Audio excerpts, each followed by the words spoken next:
በሩሲያና ቻይና መካከል ጥልቅ መተማመንና የጋራ ትብብር እየተጠናከረ የመጣው ከጋራ ፍላጎት በሚቀዳ አይነተኛ ምክንያት ነው። በምዕራባውያን ተንታኞች ዘንድ ሁለቱ ሀገራት ለአሜሪካና በእርሷ ተጠርንፎ ለቆየው ስርዓት ትልቅ እንቅፋት ተደርገው የሚታዩ ናቸው።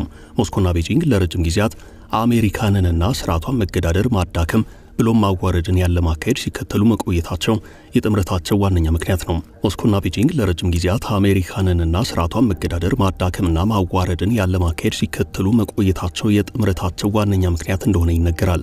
ሩሲያ ባለፉት ዓመታት ከምዕራባውያን ዘንድ የተጣሉባትን ማዕቀቦች ለመስበር በምታደርገው ጥረት የቻይና ውለታ ብዙ እንደሆነ ምዕራባውያን ተንታኞች ባሉታዊ መንገድ ሲገልጹት ይሰማሉ። የሞስኮን የኃይል ምርቶች በገፍ ከመሸመት አንስቶ ወሳኝ ግብዓቶችን በእጅ አዙር ለማቀበል ቻይና ለወዳጇ ከፍተኛ እገዛ አድርጋለች።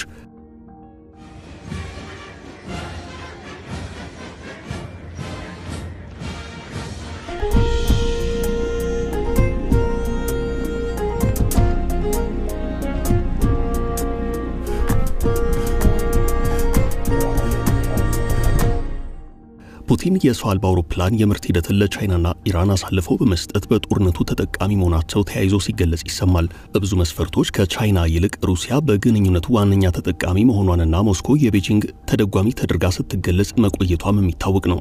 ፕሬዚደንት ሺ ጂንፒንግ በግንኙነቱ ምዕራባውያኑን ለመከፋፈልና ለማዳከም ፑቲንን ሁነኛ መንገድ አድርገው መዘለቃቸው ምዕራባውያን ተንታኞች የሚናገሩበት ነው። የጂኦፖለቲካ ጫና የማሳደር ስልቱ ለቻይናው መሪ በከፍተኛ ደረጃ ጠቀሜታ አለው። በአውሮፓና በአሜሪካ የሚፈጠር መረበሽና መከፋፈል የቻይናን ታላቅነት በማጉላት ሂደት ውስጥ ትልቅ ሚና አለው። በሌላ በኩል ከሺ ጂንፒንግ ታላቅ ህልም አንጻር ሩሲያ በግንኙነቱ ያላት ፍላጎት ያነሰ ተደርጎ ሲገለጽ ይሰማል። የቻይናው መሪ ታይዋንን ከመጠቅለል ብሎም በምዕራብ ፓሲፊክ ያላቸውን ቁጥጥር ከማጥበቅ ያለፈ ህልም እንዳላቸው ምዕራባውያን ተንታኞች ይናገራሉ። በ19ኛው መቶ ክፍለ ዘመን የቻይና የመጨረሻው ንጉሣዊ አስተዳደር ለሩሲያ አሳልፎ የሰጠው ሰፊው የሳይቤሪያ ግዛት ጭምር በቤጂንግ እቅድ ውስጥ የገባ ነው። በምስራቅ ሳይቤሪያ ጋዝና ነዳጅ ላይ ዋነኛ ደንበኛ የነበሩት ፕሬዚደንት ሺ ለምርት ግዢው የሚከፍሉት ገንዘብ ወደፊት እንደሚጠቅልሉት ለሚያስቡት ስፍራ ቀብድ አድርገው ይመለከቱታል ሲሉ ይናገራሉ።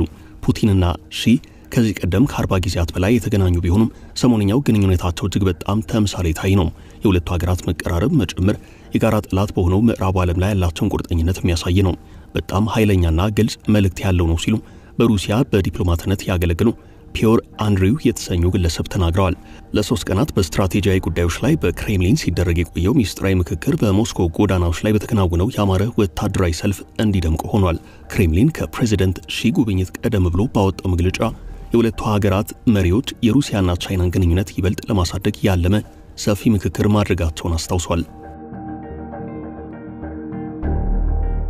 ሺና ፑቲን በመሪ ብሎም በሚኒስትሮች ደረጃ የተለያዩ አይነት ስምምነቶችን እንደሚፈራረሙ ጭምር ቀድሞ ተገልጾ ነበርም። የተለያዩ ተንታኞች በሁለቱ መሪዎች ንግግር ላይ አጀንዳ ሊሆኑ የሚችሉ ጉዳዮችን በተመለከተ የተለያዩ መረጃዎችን ያጋራሉ።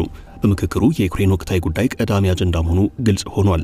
በተለይም በቀጣይ በሚኖር የተኩስ ማቆም ሂደት ቻይና በሰላም አስከባሪነት ሚና እንዲኖራት ፑቲን ፍላጎት ማሳደራቸው በሰፊው ተዘግቧል። የሩሲያው ፕሬዝዳንትና ረዳቶቻቸው በተደጋጋሚ በአውሮፓ የሚመራ የሰላም አስከባሪ ኃይል በዩክሬን የመሰማራት እቅድን አምርረው ሲቃወሙ መሰንበታቸው ይታወሳል።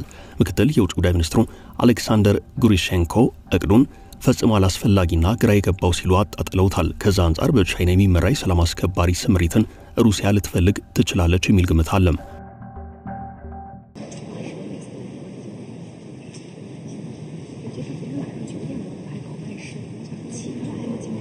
ቻይናውያኑ ለሩሲያ ፍላጎቶች አዛይ ሊሆኑ ይችላሉ። የፈረንሳይና ብሪታንያ ወታደሮች በዛ ተገኙ ማለት ግን በዩክሬን የኔቶ ጦር እንደሰፈረ ተደርጎ የሚቆጠርና የማይፈልግ ነው ሲሉ በሃድሰን ኢንስቲትዩት የፖለቲካና ወታደራዊ ጉዳዮች ተንታኝ ሪቻርድ ዌትስ ምልከታቸውን አጋርተዋል።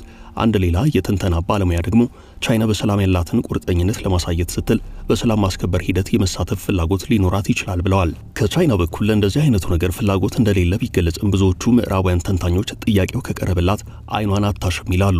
በጦርነቱ ቻይና ድሮንና የተለያዩ አይነት ወታደራዊ ቴክኖሎጂዎችን ከማቅረብ አንስቶ ሩሲያ የምዕራባውያኑን ማዕቀብ በጣጥሳ እንድታልፍ ከፍተኛ እገዛ ያደረገች መሆኗን ደጋግመው ይናገራሉ።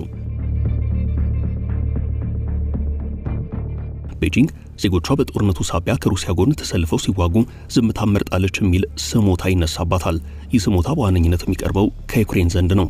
ከዛ በተጨማሪ ለአውሮፓ ገበያ ሲቀርብ በነበረው የኃይል ምርት አማራጭ ገበያ በመሆን ቻይና ሚናዋ ትልቅ ነበርም።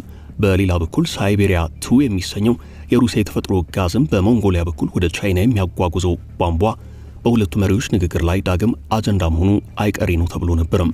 በሌላ በኩል ግን ሩሲያ ለጋዝ ምርቱ ከቻይና የቀረበላት የዋጋ ተመን አልቀበልም በማለቷ ፕሮጀክቱ ተግባራዊ መሆን ሳይችል ቀርቷል። አሁናዊ የሁለቱ መሪዎች የፊት ለፊት ንግግር ባለበት ቆሞ የቀረውን እቅድ ለማስቀጠልና መፍትሄ ላይ ለመድረስ እንደሚያስችል ግምት አለም። ቻይናና ሩሲያ በጋራ ተጠቃሚነት ላይ ያተኮረ ግንኙነት ያላቸው ቢሆን ምዕራባውያን ተንታኞች ሁናቴው ለቻይና ያደላ መሆኑን ይናገራሉ። ሁለቱ ሀገራት ስትራቴጂያዊ ፖሊሲዎች ላይ በማተኮር የሚሰሩ አንድ ተንታኝ ለዘ ቴሌግራፍ ሲናገሩ ፑቲን ለቻይና ጸጋም ዕዳም ናቸው ብለዋል። በተንታኙ እይታ ፕሬዚደንት ሺ ከቻይና በብዙ ሺህ ኪሎ ሜትሮች ርቀት በሚደረገው የዩክሬን ጦርነት ውስጥ አገራቸው ይፋዊ ተሳትፎ እንዲኖራት አይፈልጉም። ከዚያ ይልቅ ፕሬዚደንቱ ከአሜሪካ ጋር የገቡበትን የንግድ ጦርነት ለማሸነፍና ትራምፕን በጋራ ለመመከት እያሰቡ ወደ ሞስኮ መጓዛቸውን ተንታኙ ጨምረው ገልጸዋል። ይህ በዚህ እንዳለ ትራምፕ ከሩሲያ አቻቸው ጋር ጥብቅ ግንኙነት እንዳላቸው የተናገሩበት ሂደት በትኩረት መታየት እንዳለበትም ይገልጻሉ። እንደዚህ አይነቱ ቅርርቦች በፑቲን አምባገነናዊ አካሄድ ላይ ከመቅናት የመጣ ነው በሚል የተወሰኑ ምዕራባውያን ተንታኞች አስተያየት ይሰጣሉ። ሌሎች ደግሞ የትራምፕ ፍላጎት ከሞስኮ ጋር በመቀራረብ ቤጂንግን ከጨዋታ ውጭ የማድረግ የኒክሰን አካሄድን እየተከተለ ነው ይላሉ። ይሁንና ፕሬዚደንት ሺ በሩሲያ የድል ቀን ክብረ በዓል በሞስኮ ሲገማሸሩ መታየታቸው ትራምፕ እቅዱ ቢኖራቸውም ነገሩ እንዳልሰመረላቸው ጠቋሚ ይመስላል። ከሁሉም በላይ ከትራምፕ ጋር በሚኖረው ፍልሚያ የፑቲን መኖር ለቻይና ትልቅ አቅም እንደሚሆናት ብዙዎች ይስማሙበታል። ከትራምፕ አስተዳደር ጋር በሚኖረው ፍትጊያ የትኞቹ ስልቶች ተግባራዊ መሆን እንዳለባቸው ከመማር አንጻር የሩሲያ መኖር አስፈላጊ ነው። ባለፈው ጥር ወር ዶናልድ ትራምፕ ዳግም ነጩ ቤተ መንግሥት በገቡ ቅጽበት የተፈጠረው ሁነት የምዕራባውያንን ትኩሳት ከፍ ያደረገ ነበርም። የአሜሪካው መሪ በዓለ ሲመት በተካሄደ ሰዓታት ውስጥ ቭላዲሚር ፑቲንና ሺ ጂንፒንግ ስልክ መደዋወላቸው ፈጽሞ የሚጠበቅ አልነበረም። ሁለቱ መሪዎች ጉዱ ጓደኛዬ የተባባሉ በወሳኝ ጉዳዮች ላይ መምከራቸው ለምዕራባውያን ተንታኞች ጥሩ ስሜት የሚሰጥ አልነበረም። አጋጣሚው የቻይናና ሩሲያ ግንኙነት እጅግ ጠንካራ ሁናቴ ላይ መገኘት መቻሉን ምዕራባውያኑ እየተናነቃቸውም ቢሆን እንዲወጡት ግድ ብሏቸዋል። ለሰዓታት በቆየው የስልክ ልውውጥ ሺና ፑቲን የሀገራቱን ግንኙነት እጅግ ከፍተኛ ደረጃ ላይ ለማድረስ መነጋገራቸው በሰፊው ሲዘገብ ነበርም። የአሜሪካ አካሄድ የዩክሬኑ ጦርነትና የታይዋን መጪ ዕጣ ፈንታ የሁለቱ መሪዎች ዋነኛ አጀንዳ ነበርም። ይህ በዚህ እንዳለ ሁለቱ መሪዎች የሀገሮቻቸውን የጋራ ፍላጎት ባስጠበቀ መልኩ ትብብራቸውን ለማጠናከር እንደሚሰሩ መናገር ከጀመሩ ሰነባብተዋል። ቻይናና ሩሲያ በ2022 የፈረንጆቹ ዓመት ባካሄዱት ስምምነት ግንኙነታቸውን ወደር አልባ የሚባል ደረጃ ለማድረስ ተስማምተዋል። የዩክሬኑ ጦርነት ከመጀመሩ ጥቂት ቀናት ቀደም ብሎ በተደረሰው ስምምነት ከግጭቱ መጀመር በኋላ እጅጉን ተጠናክሮ ሲቀጥል ታይቷል።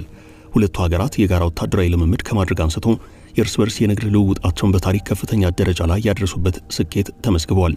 የሁለተኛውን የዓለም ጦርነት የድል በዓል ተከትሎ ፕሬዚደንት ሺ ወደ ሩሲያ ማምራታቸውን ተከትሎ የሁለቱ ሀገራት ግንኙነት ይበልጥ የሚያጎሉ አዳዲስ ሁነቶች እንደታዩ ነው የሚነገረው። በሶስቱ ቀናት ምክክራቸውም ሁለቱ መሪዎች በቀጠናዊና ዓለም አቀፋዊ ጉዳዮች ዙሪያ እጅግ ወሳኝ ስምምነት ላይ ደርሰዋል።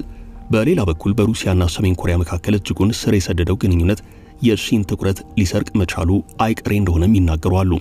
ሞስኮና ፒዮንግያንግ ባለፈው ዓመት በተፈራረሙት የሁለትዮሽ ስምምነት እየተነሳ የሰሜን ኮሪያ ወታደሮች በዩክሬን ጦርነት ሲሳተፉ ታይተዋል። በቻይና ዘንድ ሰሜን ኮሪያ ያላት ቦታ የላቀ መሆኑን የፒዮንግያንግ ወደ ሞስኮ ያዘመ ማካሄድ ለቤጂንግ በወታደራዊም ሆነ በፖለቲካዊ መስክ መልካም እንዳልሆነ ይገለጻል። አንድ የምዕራቡ ዓለም ተንታኝ ስለ ጉዳዩ በሰጡት መልከታ ሩሲያ የሚጠበቅባትን ማድረግ የማትችል ከሆነ ሰሜን ኮሪያ ሙሉ ትኩረቷን ወደ ቻይና ልትመልስ ትችላለች ብለዋል። በአጠቃላይ ሲታይ በሩሲያና ቻይና ግንኙነት ውስጥ ቀጣዩ ነገር ምንድር ነው የሚለው ሂደት ትልቅ ትኩረት የሳበ ነው። የድል ቀንን በማስመልከት በሞስኮ ቀዩ አደባባይ የተገኙት የቻይና ወታደሮች ከዩክሬኑ ጦርነት መጀመር በኋላ ዓለም በብዙ መልኩ መቀየሩን ግልጽ አድርገዋል። ምዕራባውያን ተንታኞች ነገርየው ባለፈው ሰኞ በሎንዶን ከብሪታንያ ሰራዊት ጋር በጋራ በመሆን ወታደራዊ ሰልፍ ካቀረበው የዩክሬን ጦር አካሄድ ለይቶ ማየት እንደሚገባ ተናግረዋል።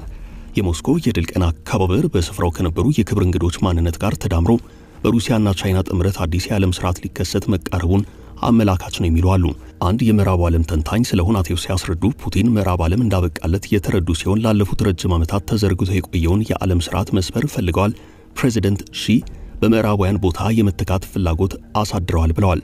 በተንታኙ እይታ አሜሪካ ሁናቴውን ቀድማ በመረዳት ዋነኛው የብሔራዊ ደህንነት ስጋቷ ከቻይና ዘንድ የሚነጣጠር መሆኑን ስትገልጽ መቆየቷ ትክክል እንደነበር በአጽንኦት ተናግረዋል።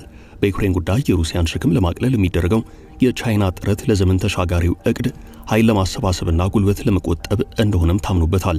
የሞስኮ የድል ቀን ክብረ በዓል ከመታሰቢያነት ባለፈ በአሜሪካ የበላይነት ሲመራ ለቆየው ምዕራብ ዓለም ከባድ አደጋ የደቀነ ሁናቴ መፍጠሩን አመላካች ነው ይላሉ የምዕራብ ዓለም ተንታኞች።